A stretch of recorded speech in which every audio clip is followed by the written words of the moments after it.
Hello everyone, তোমরা সবাই কেমন আছো? আশা করি সবাই খুব ভালো আছো। আমিও খুব ভালো আছি। আমি পূজা তোমাদের সাথে শেয়ার করতে চলে এলাম আবার একটা নতুন ভ্লগ ভিডিও নিয়ে। তো আজকের ব্লগটা কিন্তু একটু অন্যরকম জিনিস দিয়ে শুরু হলো। কারণ আজকে আমার শাশুড়ি মা বাড়িতে নেই। মা কালকে গেছিলো দিদি বাড়িতে ঘুরতে। তাই আজকে পুরো বাড়ির দায়িত্ব কিন্তু আমার। তো দেখতেই পেলে প্রথমে কিন্তু উঠানটা ঝাড় দিয়ে নিলাম। তারপরে কিন্তু এখন ঠাকুরের বাসনগুলো মাজছি। বাড়ির বাসনটা আমি রাতেই মেজে রেখেছিলাম, তার আগে কিন্তু ওপর নিচ ঝাড় দিয়ে নিয়েছি, সেটার ভিডিও ক্লিপ আর নেওয়া হয়নি।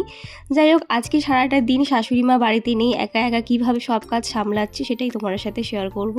তারপরে দেখো ঠাকুর ঘরটা মুছে নেওয়ার পরে চলে এসেছিলাম ওপরে, আমার ওপরের রুমটা মুছে নিলাম। আর নিচের সব ঘরগুলো বেলায় মুছি আমি প্রতিদিনকার মতন, তাই ঠাকুর ঘরটা মুছে নিলাম, কারণ সকালবেলা ঠাকুর ঘরটা মুছে নিলে কি তাড়াতাড়ি পুজোটা দেওয়া হয়ে যাবে। তারপরে দেখো ব্রাশটা করে নিলাম, ব্রাশ করে এখন স্নানে ঢুকে যাব। স্নান টান করে কিন্তু তারপরে রান্নাঘরে ঢুকবো। আজকে যেহেতু ছুটির দিন, তোমার দাদাভাই ডে অফ, তাই কিন্তু একটু রান্নাবান্নার দিকেও যেতে হবে, সকাল থেকে টিফিনের ব্যাপার আছে। তো দেখো স্নান করে প্রতিদিনকার মতন আমি আজকে একটু শ্যাম্পু করেছিলাম, তো একটু মুখে সানস্ক্রিন অ্যাপ্লাই করে নিলাম, যেহেতু রান্নাঘরে ঢুকবো। আর এখন রান্নাঘরে ঢুকলেই তো জানো, প্লাস মানে যা রোদের তাপ না থাকলেও রান্নার একটা আছে, কিন্তু স্কিনে ট্যান পড়ে যেতে পারে। তারপরে দেখো আজ যেহেতু শ্যাম্পু করেছিলাম, তাই একটু হেয়ার সিরাম ইউজ করে নিলাম। তারপরে কিন্তু চলে আসলাম হচ্ছে জামা কাপড় মেলতে। আজকে কিন্তু অনেক জামা কাপড় ছিল, কারণ তোমার দাদাভাই যেহেতু আজকে ডে অফ, তাই ওর সব কাজের জামা কাপড় কাচতে হয়েছিল। তো আজকে কিন্তু শাশুড়ি মা প্লাস আমার দুজনের কাজে কিন্তু আমি করছি। আর নর্মাল দিনে কি হয় বলো তো, তোমার দাদাভাইয়ের জামা কাপড়গুলো মাও কাচে, আমিও কাচি, দুজন মিলেই কাচি। তবে কাজের জামা কাপড়গুলো তো বেশিরভাগই মাই গেছে থাকে। তারপরে দেখো চলে আসলাম হচ্ছে ফুল তুলতে। এগুলো হচ্ছে আমাদের বাড়ির গাছের ফুল। গাছে কিন্তু আমাদের বাড়ির কাছে অনেক ফুল ফোটে, আর এই কলকে ফুলগুলো আমাকে পাশের বাড়ি কাকিমা তুলে দিয়ে গেছিলো। যেহেতু যেখানে কলকে ফুল গাছটা আছে সেখানে প্রচণ্ড জল কাদা, কখন যে তুলে দিয়ে গেছে তাও টেরও পাইনি। যদিও এই সব প্রতিদিনকার কিন্তু ফুলটা মাই তোলে। বললাম না, আজকে শাশুড়ি মা আর আমার দুজনের কাজ একসাথেই করব। তারপরে চলে আসলাম ঠাকুর ঘরে। এখন দেখো গোপুর সোনাকে সেবা সেবা দেবো, ঘুম থেকে তুলছি। ঘুম থেকে তোলার কাজটা কিন্তু শাশুড়ি মাই করে। তো যেহেতু আজকে মা নেই, তাই সকাল সকাল একদম ঘুম থেকে তুলে সেবা দিয়ে দিলাম। আর দুপুরের সেবাটা তোমার দাদাভাইকে দিয়ে নেবো, কারণ আমি তো স্নান টান করে রান্নাঘরে ঢুকবো। তো দেখো এখন ঘড়িতে বাজছে 9:45 মতো, এর মধ্যে আমার কাজ কমপ্লিট, মানে পুজো কমপ্লিট। অন্যান্য দিন কিন্তু পুজো দিতে দিতে আমার ওই 9:30 10টা মতো বাজে। তো সবটাই হচ্ছে মানুষ অভ্যাসের দাস। যাই হোক, তো আজকে যেহেতু ছুটির দিন, তাই দেখো আজকে করব হচ্ছে চানা ছোলে বাটারে করব আর লুচি করব। তার জন্য ময়দাটা আমি কালকে রাতেই মেখে রেখেছিলাম, যাতে আমার আজকে সকালে একা একা করতে অসুবিধা না হয়।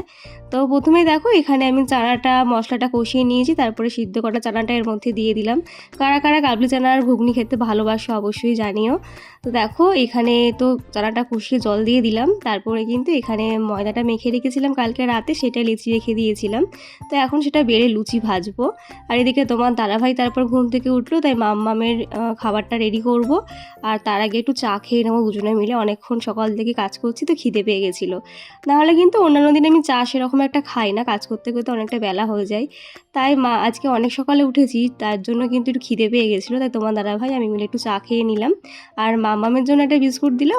ও আবার ছুটির দিনে লুচি খায় আমাদের সাথে, মানে প্রতি সানডে করেই কিন্তু আমার সাথে লুচি খেতে ভালোবাসে মাম্মাম। তাই সপ্তাহে একটা দিন কিন্তু সকালে আর দুধ খায় না, তার বদলে লুচি খায়। তো দেখো তারপরে চাটা খাওয়ার পর আমি চলে আসলাম আবারও রান্নাঘরে। এখন লুচিগুলো বেলে ভাজার পালা। ছুটির দিন মানেই তো একটু পেট পুজো হবেই। যাই হোক, তো দেখো লুচিগুলো বেলে নিলাম, একা হাতে বেলছি একা হাতে ভাজছি। তো কীরকম লাগছে যেন, মাকে খুব মিস করছিলাম, কারণ লুচি ভাজার সময় মা বেলে আমি ভাজি, তো আজকে একা হাতেই সবটা করতে হচ্ছিল। তো যাই হোক, দেখো এখানে আমার ব্রেকফাস্ট একদম রেডি। তো তোমার দাদাভাইকে দেওয়ার পর বাবা এসেছিলো, বাবাকে দিলাম।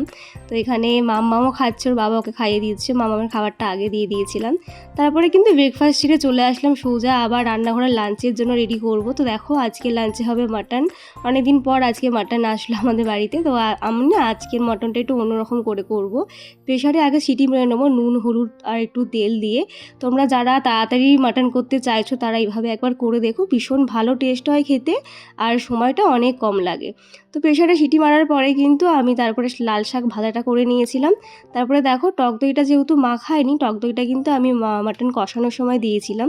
আর মটনের যে প্রেশারে সিটি মারার পর যে স্টুটা ছিল, মাটন স্টু, সেটা কিন্তু দিয়েই আমি কষিয়েছিলাম। যারা মটন করতে একদম ভয় পাও যে অনেকটা সময় লাগে, এভাবে কিন্তু করে দেখো একবার, ভীষণ ভালো হয় খেতে আর অনেক তাড়াতাড়িও কিন্তু হয়ে যায়। তো দেখো এখানে মাটন স্টকটা দিয়ে কষাতে কষাতে আমার মাটনটা কিন্তু হয়ে গেছে। মোটামুটি আমি 80% মতন প্রেশারে সিটি মেরে নিয়ে তারপরে কিন্তু এখানে হয়ে গেছে আমার মাটনের ঝোল। যাই হোক, তারপরে এখানে এসে দেখি তোমার দাদাভাই কিন্তু আমাকে একটু হেল্প করে দিচ্ছিলো। আজকে ঘর মোছার দায়িত্বটা ওকেই দিয়েছিলাম, মানে ওই বললো যে একটু ঘরটা মুছে দিই, যেহেতু মা নেই, একা হাতে সব কাজ করছি সকাল দিয়ে। এদিকে মামামকে স্নানটাও ও করিয়ে দিয়েছিল, তারপরে ঘরটা মুছে দিল।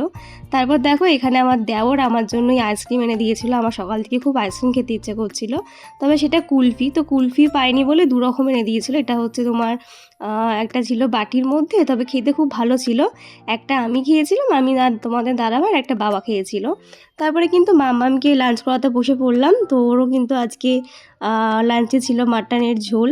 তারপরে আমি, বাবা, তোমাদের দাদাভাই মিলে কিন্তু আজকে স্পেশাল লাঞ্চটা করলাম। আজকের লাঞ্চে ছিল লাল শাক ভাজা, মাটনের পাতলা ঝোল, আর চাটনিটা কিন্তু মা কালকে করে দিয়ে গেছিলো। তো চলো আজকে ব্লগটা এখানে শেষ করছি, দেখা হচ্ছে নেক্সট ভিডিওতে। বাই সবাইকে।